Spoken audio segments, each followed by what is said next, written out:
नमस्कार मित्रांनो, स्वागत आहे आपलं माझ्या डेली ब्लॉगिंग चॅनलमध्ये. मित्रांनो, मी सकाळी वर्कआउटला उठलो, फ्रेश बनवले आणि रेग्युलर रुटीनमध्ये वर्कआउट केले. त्यानंतर मी माझे आवरले आणि लगेचच निघालो आहे श्री वाकेश्वर महादेव मंदिर येथे दर्शनासाठी. मित्रांनो, मी मंदिरात आलो, पूजा वगैरे केली आणि दर्शन वगैरे घेऊन लगेचच निघालो आहे घरी जाण्यासाठी. मग काय, नित्यनेमाने घरी आलो. घरी आल्यानंतर मी दूध वगैरे घेतले आणि लगेचच बाईकची चावी घेऊन निघालो आहे रेग्युलर रुटीनमध्ये ठरलेल्या असलेल्या शॉपला जाण्यासाठी. मग मी लगेच आलो शॉपला आल्यानंतर काउंटर वगैरे क्लीन केले मित्रांनो, आणि त्याचबरोबर काउंटर क्लीन केल्यानंतर लगेचच देवपूजा करून सकाळी रेग्युलर कस्टमरला सुरुवात झाली होती. तर कस्टमर केले, देवपूजा झाली आणि सागर सुट्टीवर आहेच, तर त्याच्यामुळं कामाचा लोड असतोच. तर मग लगेचच पॅकिंगला सुरुवात केली.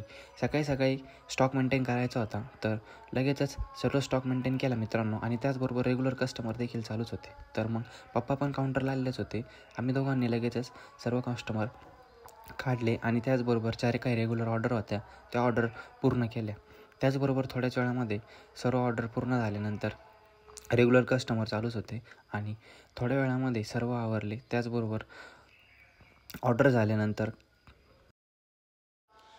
कस्टमर झाले आणि मी परत माझं स्टॉक मेंटेन करायच्या कामाला सुरुवात केली. मित्रांनो, थोड्याच वेळामध्ये आसामचा सर्व स्टॉक मेंटेन केला आणि त्याचबरोबर आसामचा स्टॉक मेंटेन झाल्यानंतर मी सर्व पॅकेट्स लावून दिले. त्यानंतर लगेचच माझ्या कामाला मी सुरुवात केली. त्यानंतर थोड्याच वेळामध्ये स्पेशल पुलावचा स्टॉक मेंटेन केला आणि असे सर्व कामावरून पप्पा आणि मी काउंटरला होतोच. थोड्याच वेळामध्ये गोरखभाऊ देखील कलेक्शनला आले होते. त्यानंतर लगेचच थोडीफार साफसफाई करून पॅराशूटचा त्याचा जो स्टॉक होता तो स्टॉक पूर्ण केला आणि तो लावून दिल्यानंतर मी लगेचच कटिंग आयटममध्ये तेल आणि ते फिलअप करून घेतले. थोड्याच वेळामध्ये शॉपचे सर्व काम आवरले आणि दुपारी मी लगेचच शॉप क्लोज करून निघालो आहे घरी जाण्यासाठी. मित्रांनो, रेग्युलर रुटीनमध्ये शॉप क्लोज केले आणि त्याचबरोबर दुपारी लगेचच दादा आणि माझ्यासोबतच होते. बाईक घेतली आणि आम्ही दोघेही निघालो आहे घरी जाण्यासाठी. रेग्युलर रुटीनमध्ये मी लगेच चालू आहे दुपारी घरी. मग काय, घरी आल्यानंतर फ्रेश वगैरे झालो आणि फ्रेश झाल्यानंतर लगेचच मी डबल निघालो आहे शेतामध्ये जाण्यासाठी.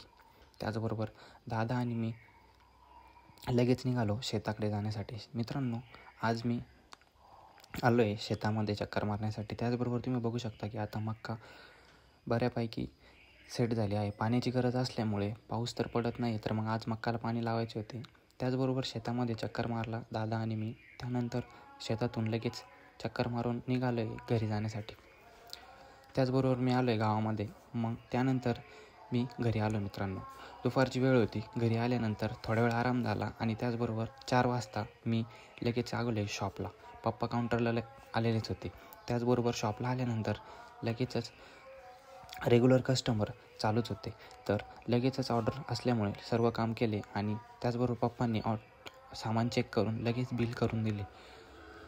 ऑर्डर संपल्यानंतर मी लगेचच माझे स्टॉक मेंटेन करायचे काम चालूच ठेवलेले होते. थोड्याच वेळामध्ये ऑर्डर संपल्यानंतर ढेपची ऑर्डर होती, तर मी लगेच आलो आहे ढेपच्या गोडाऊनला ढेप घेण्यासाठी. मग काय, ढेप घेतली मित्रांनो आणि ढेप घेऊन मी शॉपला आलो. शॉपला आल्यानंतर किरकोळ कस्टमर होतं, तर त्यांना ढेप दिली आणि त्याचबरोबर दिवसभराचे काम संपले. सायंकाळी शॉपला पप्पा थांबलेलेच होते, तर मी लगेच निघालो आहे घरी जाण्यासाठी. मित्रांनो, अशाच नवीन ब्लॉगसाठी नक्कीच आपल्या चॅनलला लाईक अँड सबस्क्राईब करा. धन्यवाद.